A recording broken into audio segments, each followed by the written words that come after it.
06।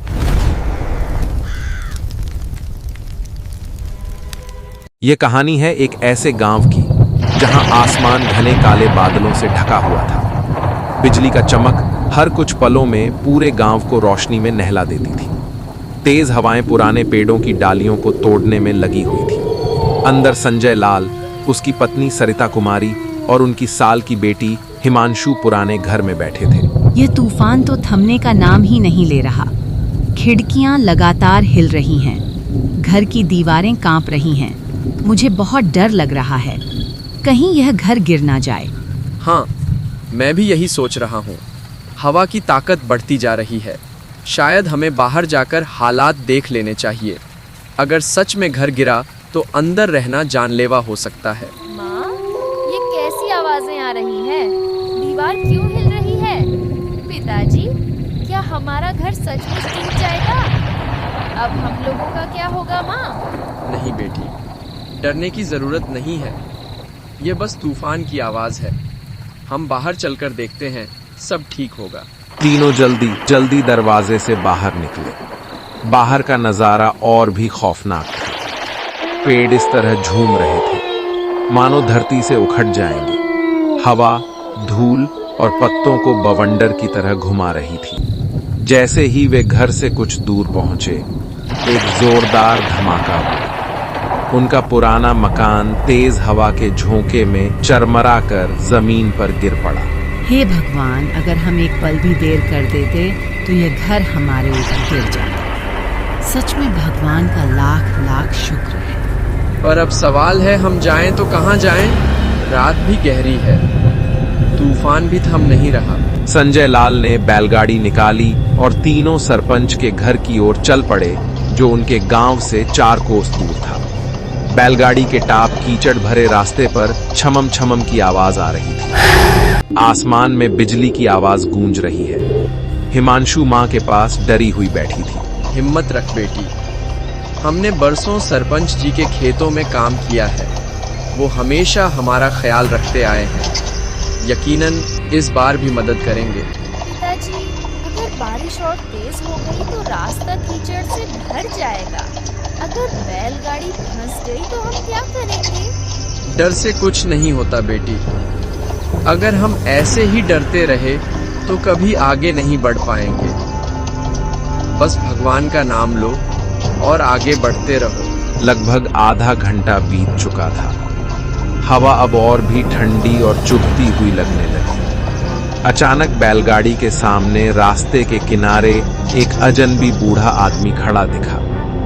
उसके बाल भीगे हुए थे, आंखों में अजीब सी थकान थी। वो बिल्कुल चुपचाप खड़ा था, मानो किसी का इंतजार कर रहा हो। देखो हिमांशु के पापा, इतनी रात को इस सुनसान रास्ते पर ये बूढ़ा आदमी अकेला क्यों खड़ा है? मुझे तो कुछ अजीब लग रहा है। हाँ, अजीब तो है, लेकिन हो सकता है उसे मदद की जरूरत हो।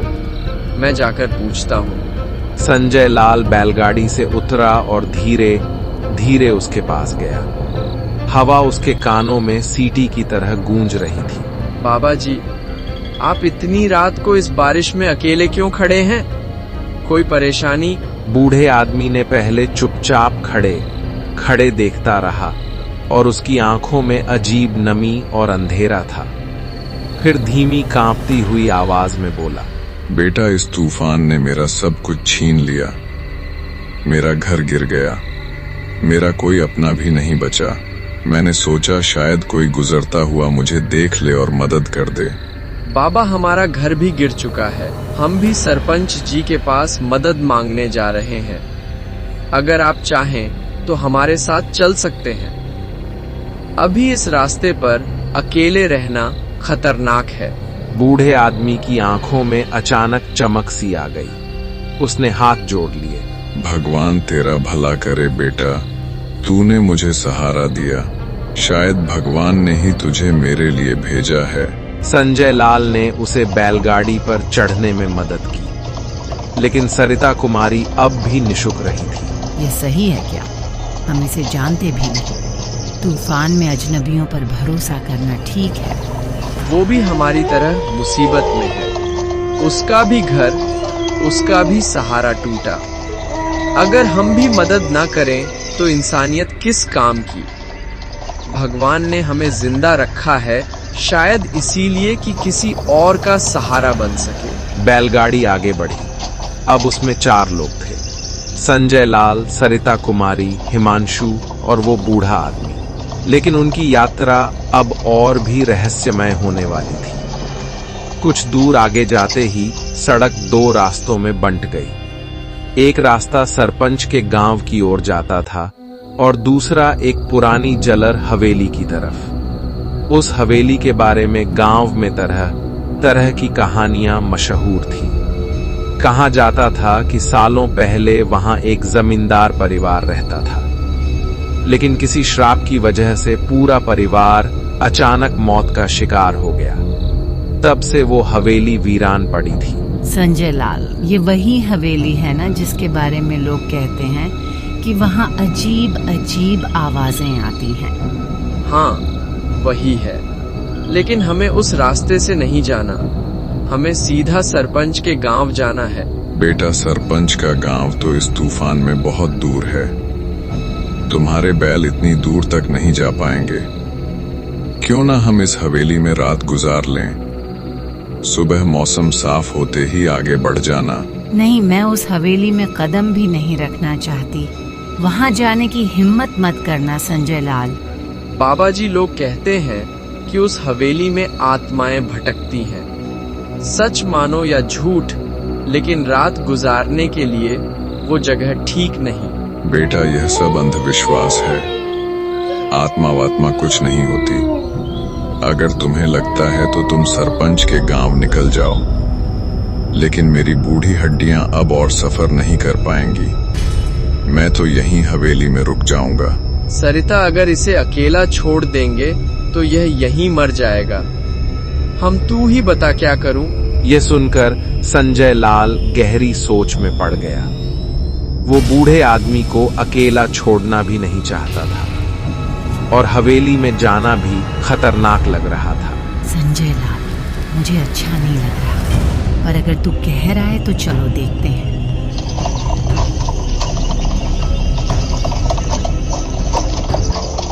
बैलगाड़ी हवेली के गेट पर पहुंची। लोहे का बाहरी गेट आधा टूटा हुआ था, हवा में हिल रहा था। पिताजी, दरवाजा अपने आप क्यों खुल गया? शायद हवा के दबाव से खुला होगा। वे अंदर पहुंचे। हवेली के बड़े हॉल में टूटी फूटी कुर्सियां और जाले लगे झूमर लटके हुए थे। दीवारों पर पुराने चित्र टंगे थे, जिनकी आंखें अंधेरे में चमकती सी लग रही थी। हे भगवान, यह जगह तो मुझे बिल्कुल भी अच्छी नहीं लग रही। लगता है जैसे कोई हमें घूर रहा हो। चुप रहो, हिमांशु को और मत डराओ। बस ये रात निकालनी है, सुबह होते ही निकल जाएंगे। बूढ़ा आदमी सबसे आगे बढ़ा। वो हवेली के कोनों को ऐसे देख रहा था जैसे वह इस जगह को पहले से जानता हो। माँ, ये बूढ़े दादाजी इतने ध्यान से इस हवेली को क्यों देख रहे हैं? पता नहीं बेटी, पर मुझे भी उनमें कुछ अजीब लग रहा है, जैसे यह बूढ़ा आदमी कोई बात छुपा रहा हो। रात कहराती जा रही थी। चारों लोग हवेली के एक पुराने कमरे में बैठ गए। संजय लाल ने बैग से लकड़ियां निकालकर आग जलाई ताकि कमरे में थोड़ी रोशनी और गर्मी बनी रहे। जैसे ही टिमटिमाती लौ ने अंधेरा चीरकर दीवारों को छुआ, सामने एक धुंधली सी पेंटिंग उभर आई। उस पेंटिंग में जमींदार और उसका परिवार नजर आ रहा था, लेकिन सबसे अजीब बात यह थी कि पेंटिंग में बने एक पुरुष का चेहरा हूबहू उसी बूढ़े आदमी से मिलता जुलता था जो अभी उनके साथ खड़ा था। अरे तुम कौन हो? हमें यहाँ से जाने दो, हमने तुम्हारा कुछ नहीं बिगाड़ा। बूढ़ा आदमी क्रोध हो गया। उसके चेहरे की थकान अचानक एक भयंकर क्रोध में बदल गई। उसकी आंखें लाल हो गई। मैंने कहा था ना, तूफान ने मेरा सब कुछ छीन लिया। दरअसल तूफान मुझे तुम्हारे पास लाया ताकि मैं तुम्हें इस हवेली में ले आऊं। अब तुम यहाँ से जिंदा नहीं जा सकोगे।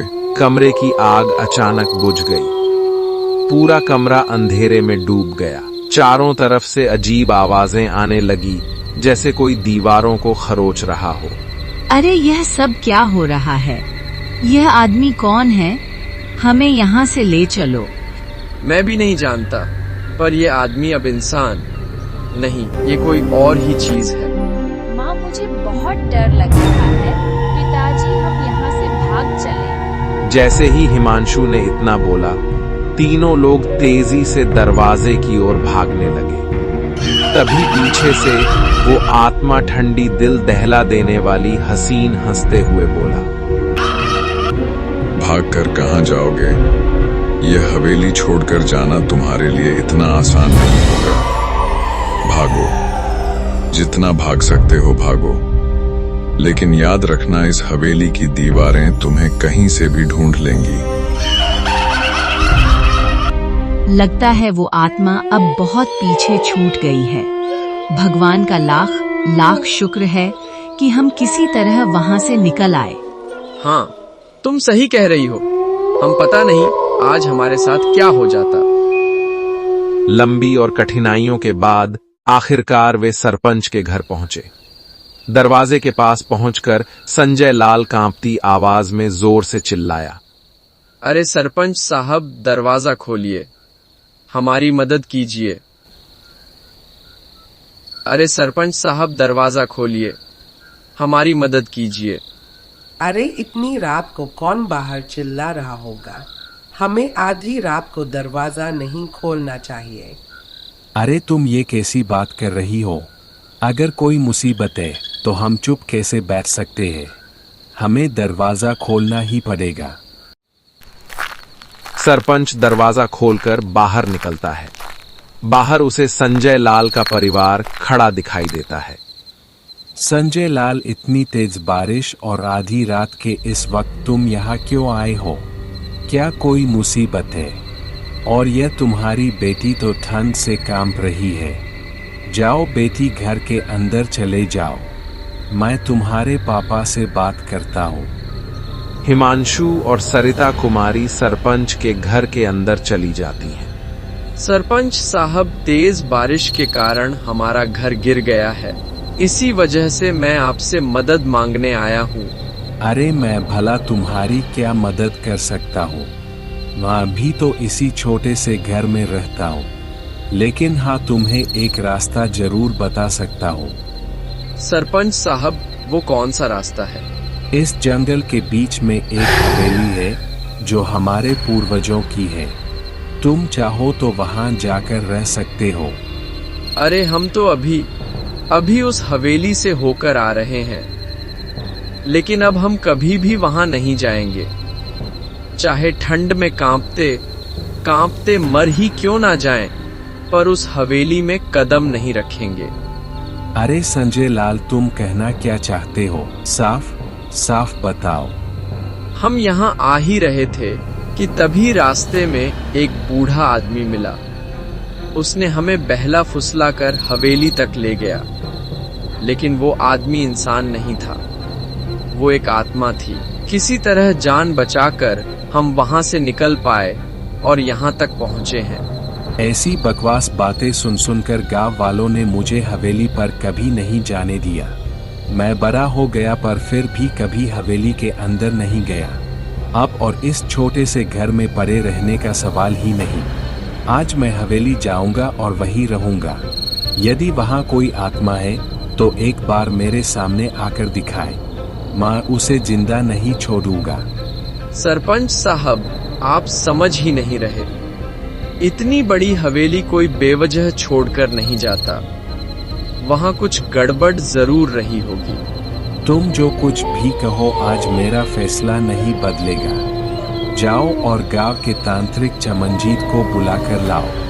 आज जो कुछ भी होगा चमनजीत के साथ मिलकर उसका सामना करूंगा। कुछ ही देर में संजय लाल चमनजीत तांत्रिक को लेकर आ गया।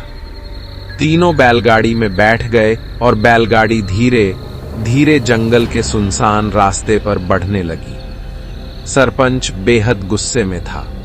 धीरे धीरे वे हवेली के विशाल लोहे के गेट के पास पहुंच गए। सरपंच साहब, हाथ जोड़कर कहता हूँ, अभी भी समय है, चलिए लौट चलते हैं। अरे संजय लाल, तुम्हें मेरी शक्तियों का अंदाजा नहीं है। डर मत, अंदर चलो और देखो मैं उस भूत को कैसे सबक सिखाता हूँ। तांत्रिक के इतना कहते ही तीनों धीरे धीरे हवेली के अंदर की ओर बढ़ते हैं। जैसे ही वे भीतर पहुंचते हैं, सरपंच गुस्से से चिल्लाकर कहता है, कहाँ है रे? सामने आ, मैं तुझे सबक सिखाऊंगा। कितने सालों से तूने मेरी हवेली पर कब्जा कर रखा है? सरपंच के इतना कहते ही अचानक वहीं बीचों बीच वो आत्मा बूढ़ा आदमी प्रकट हो गई। अच्छा, तो इतने सालों के बाद तू आज मेरे हाथों से ही मरने आया है?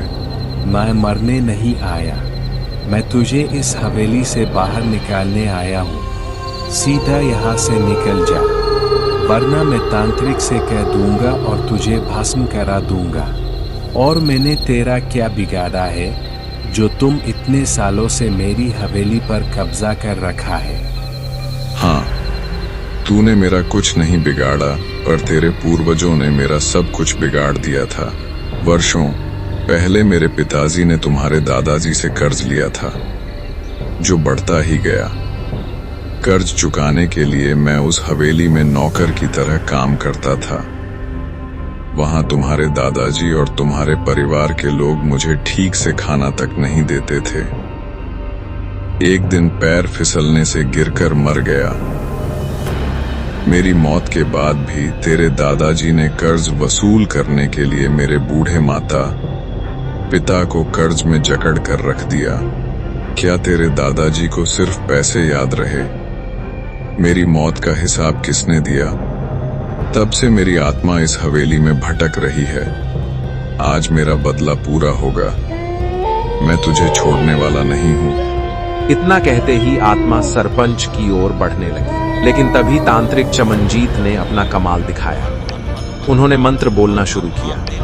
मंत्र बोलते ही आत्मा राग बनकर उड़ गई। पल भर में वातावरण कुछ शांत हो गया। चमनजीत, इसे जाने दो, मुझे अब इस हवेली की कोई जरूरत नहीं। इसके साथ बहुत अन्याय हुआ है, इसे मुक्त करो। सरपंच साहब, आप समझ नहीं रहे। यह आत्मा आपके पूरे खानदान को चैन से जीने नहीं देगी। जब तक इसकी पीड़ा शांत नहीं होगी, तब तक इसे शांति नहीं मिलेगी। इससे अच्छा है कि आप कोई शुभ हवन करवाएं, ताकि इसकी मुक्ति हो जाए और यह आत्मा हमेशा के लिए आजाद हो सके। ठीक है चमन जी, इसकी मुक्ति के लिए चाहे मुझे कितना भी बड़ा हवन क्यों ना करवाना पड़े, मैं करवाऊंगा और इसे मुक्ति दिलाऊंगा। कुछ दिनों बाद सरपंच वैसा ही करता है और उस आत्मा की मुक्ति के लिए एक बड़ा हवन आयोजित करता है। इसके बाद वह संजय लाल और उसके परिवार को अपने घर में एक कमरा दे देता है।